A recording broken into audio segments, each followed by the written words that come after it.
There's nothing quite like waking up to an alarm on your day off.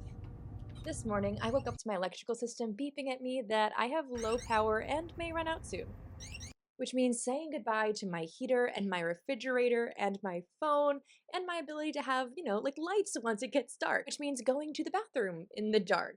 So basically, what I'm trying to say is I woke up to a potential nightmare. Running out of power is definitely a worst case scenario when you live in your car. Luckily, at 24% charge, I have another day at least with power, unless I start driving around to be able to recharge it. And suddenly I'm realizing maybe I should have prioritized wiring in my solar panels over maybe finishing installing the walls. On the bright side, last night I found one of the prettiest urban stealth camping spots I've ever been to. Not only are somehow the leaves here still colorful in late November, but I'm right next to the Niagara Falls Convention Center's Christmas lights and their beautiful tree. And I can even see Canada's Skyline Tower from here, which I'm definitely hoping I'll be able to visit sometime on this trip. However, despite the beautiful views, there was one situation last night that may, have made this whole thing less than ideal. So I was just laying in bed and getting work done, and then I heard these two guys yelling at each other, and this went on for a good 5 minutes. I considered turning the car on and driving away, but then I thought I didn't want to draw attention to myself by turning the vehicle on.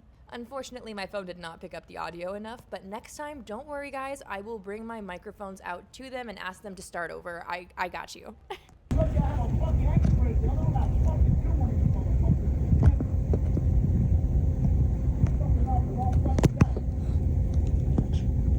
They were literally threatening to kill each other and pull out weapons. I feel like Niagara Falls is not advertised correctly. I feel like the advertising's not very honest.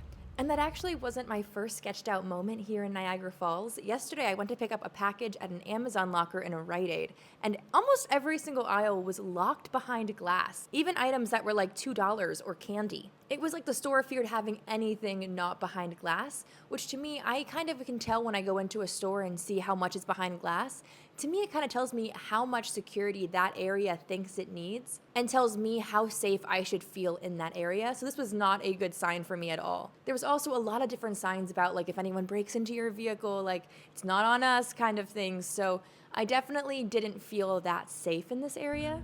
Everyone I drove by also just looked super depressed and worn down and tired and like they were exhausted or they were like all by themselves. Everyone was walking alone, which I thought was very strange.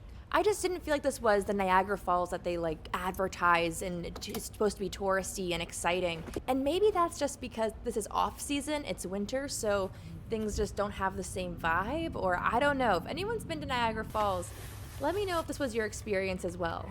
Regardless though, this specific spot was just so peaceful in the morning that I almost wish I could just sit and work in the van all day and enjoy the view. But we have things to do, places to see, and hopefully better sides of Niagara to find.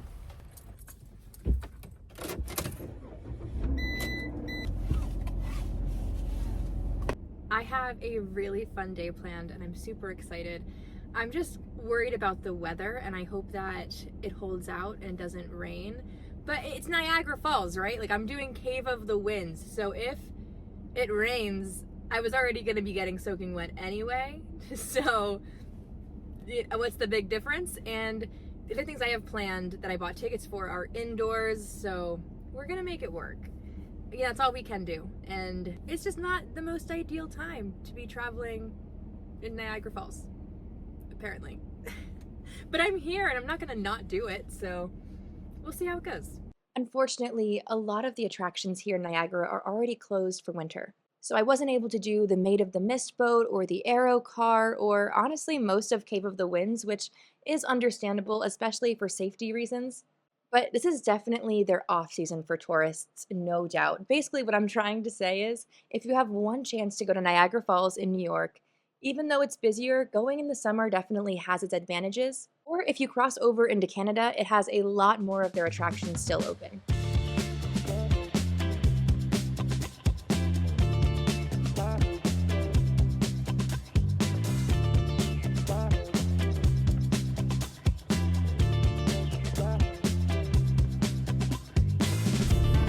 That was difficult. No overnight parking. Rude. Come on.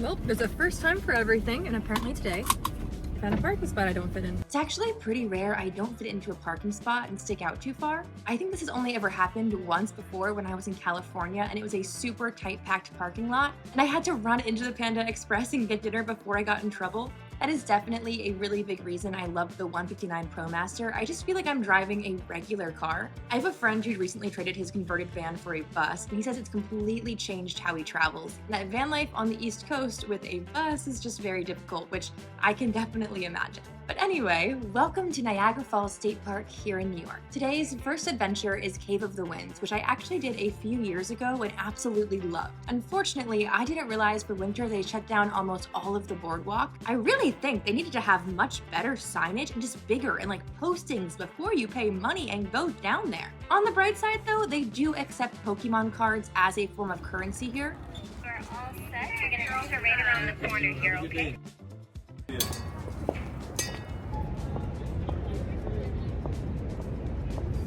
It's a squirrel! Oh, that was what I'm talking about. The falls here in Niagara are surprisingly only about 12,000 years old. They formed at the end of the last ice age and from the same glacial melt that formed the Great Lakes. However, these falls erode and wear back about 1 foot every year, and they're currently located now 7 miles upstream from where they were created. So when I mentioned to you guys that at some point, thousands of years from now, Goat Island may be gone, you can kind of picture that now in your head. You can see how the falls will become one again instead of there being three. Okay, Goat Island is kind of in the way of it from them being one. Niagara Falls State Park is America's oldest state park thanks to environmentalists who saw the area becoming exploited and just overrun with commercial endeavors, and they fought back and encouraged New York State to buy the land and establish the Niagara Reservation. Thanks to their action, the falls were preserved, which led to Nikola Tesla and George Westinghouse in 1885 creating the world's first hydroelectric power plant in Niagara Falls, and it's now capable of creating 4 million kilowatts of electricity. Additionally, the flow control and diversion of the water that's happening when hydropower is being created may actually help stop the erosion I was talking about earlier, from 1 foot every year to 1 foot every 10 years. However, it is unfortunately still likely the falls will one day not exist, but that'll be many, many, many, many years out of any lifetimes anyone who's watching this will ever be a part of.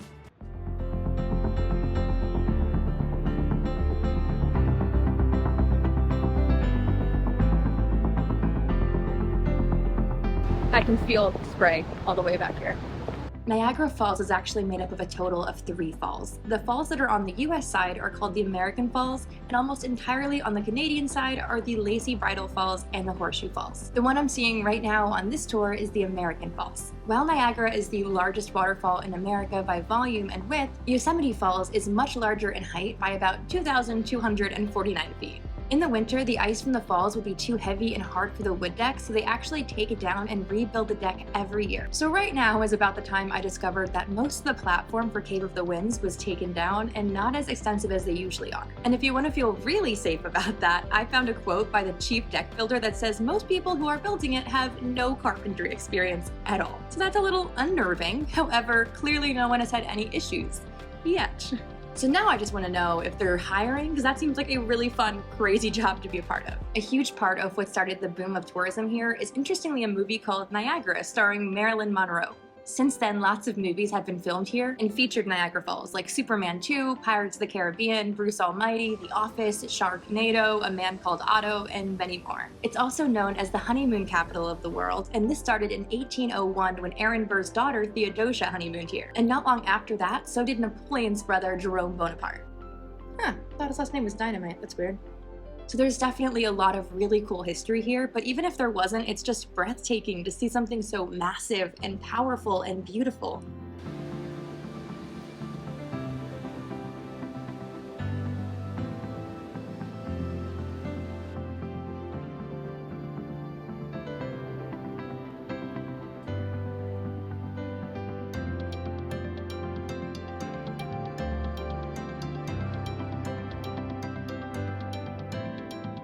And now before we make our way back to the van or explore more of the falls, I want to talk about the sponsor of today's video, and right in time for the end of Black Friday deals, Jackery's power stations are now available in store, which is unprecedented and game-changing for the big Vanlife brand name power stations. On Black Friday, I actually drove to my local Best Buy and saw the display in person, but you can also go to your local Target, Lowe's, or Costco and actually pick up, explore, read, test, and see in real life these products if you're interested in them before you buy them.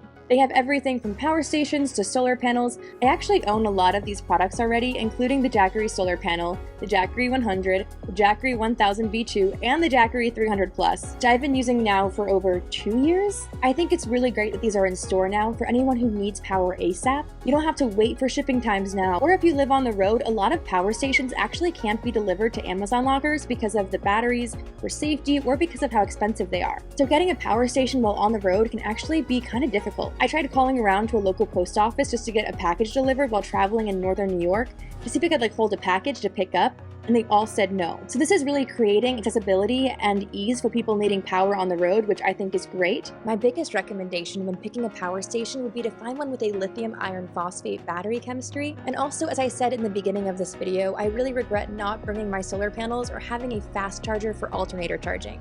But that's really just a recommendation for anyone full-time on the road who doesn't have a home to go back and charge these in. If you want to learn more about the Jackery Black Friday deals, check out the description of this video, and thank you again to Jackery for sponsoring today's trip. The best feeling is getting back in the van and it's still toasty warm. I am starving. And I looked at the food in the restaurants and it was so overpriced and disgusting. So I said, we're just gonna walk back to the van and make our own food. That's a huge perk. Plus all the seating was outdoors, so I would have had to eat the overly priced food in the cold. So we're winning right now, really.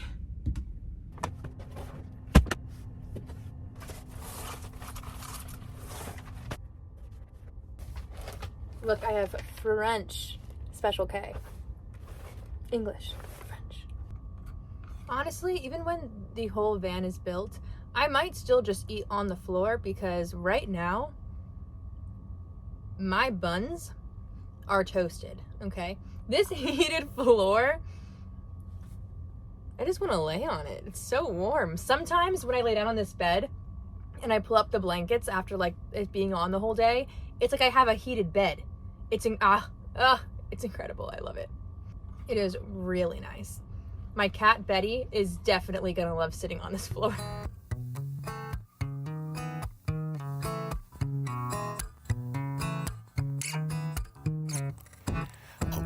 The forest for the trees, no, the 9 to 5 is not for me. Cause in this life there's no guarantees. Catch me singing my concrete jungle melodies. Spread left to my words, it's my destiny. And just remember it's the journey. Life's about the journey. No need to worry, we're on the journey.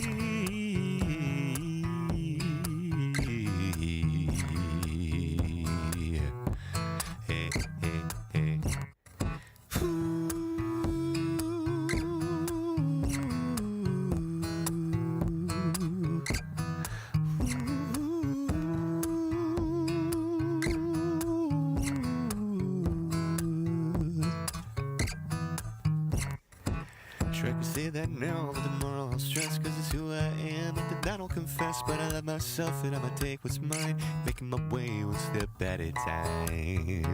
One step at a time. It's the journey, life's about the journey. No need to worry, we're on the journey.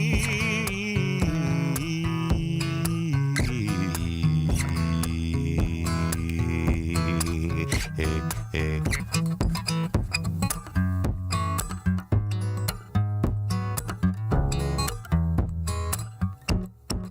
And there you have it, Niagara Falls. Honestly, it is so stunning. Probably never gets old.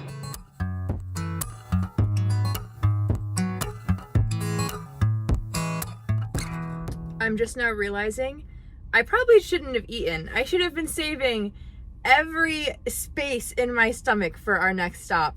So I had one bowl of cereal and then I had the realization. So I'm very excited and I hope you like pizza.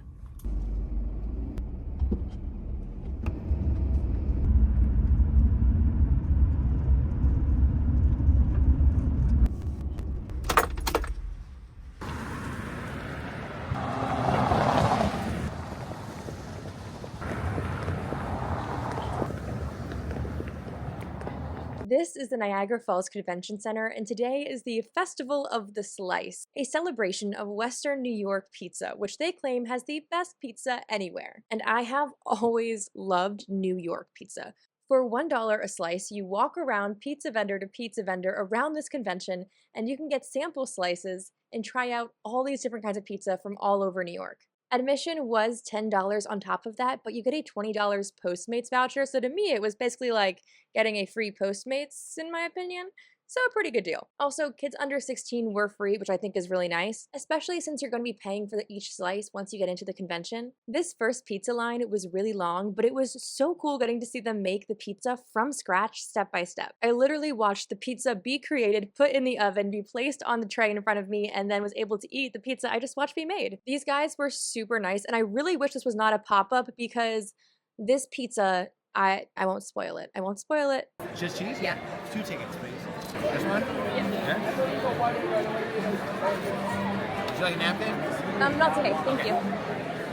That'll be good, that'll be.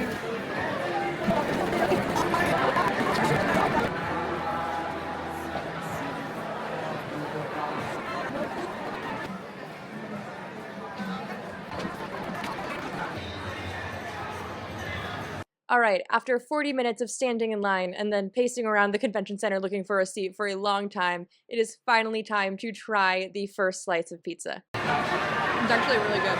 First, I thought it was pretty good. I was like, all right, this is just, pizza.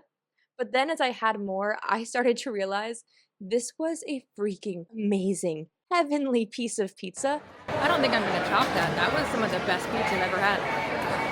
Starting out strong. Overall, I gave it a 9.5 out of 10. The crust was a little burnt. It's the only reason it lost that perfect 10, but perfection besides that. Okay, on to our next slice. Hi. We have cheese and pepperoni. Thank you. Yeah, thank you. This time, I got sausage pizza from Buck's Pizzeria. It was a decent slice of pizza. I went through a lot of emotions on this one. Indifferent, it's alright. Whoa, oh my gosh, this is delicious. I give it an 8 out of 10. All right, next slice. No breaks, more pizza. There's a lot of booths here. We got a lot of ground to cover. This is Vinny's Minis. They were a little busy, but we got our slice. But honestly, once I got over here, I realized these looked super dry and crunchy, and I was too polite in front of these guys to see their pizza, look at it, make eye contact with them, and then say no thank you. So I gave him my money and I ate the slice, which was cold and hard, so 1 out of 10. And honestly, that is completely okay because I think I have it in me to eat one more slice even though there are a few more vendors I haven't tried. And while I really want to do just another slice of that first amazing pizza, it is not very pizza festival spirit of me. So I found my fourth and final booth, Mr. Ventries, and went out of my comfort zone and tried a buffalo chicken, which I have never had before. I'm really just indifferent. It was like a 5 out of 10. I don't know, I'm just still sitting here dreaming about that first slice of pizza. It's okay. Nothing crazy. That first slice set the bar a little too high. I don't think I can eat anymore. Basically, I had the best slice of pizza of my life, and then nothing measured up after. Now I am definitely ready to enter a food coma, and luckily I already have the perfect spot to sleep right there where I stayed last night. Or I could be clinically insane and cross back over into Canada in the next 30 minutes so I can see the fireworks over Niagara Falls and then try to stealth camp over there. But I guess you'll have to wait and see what I do in the next vlog.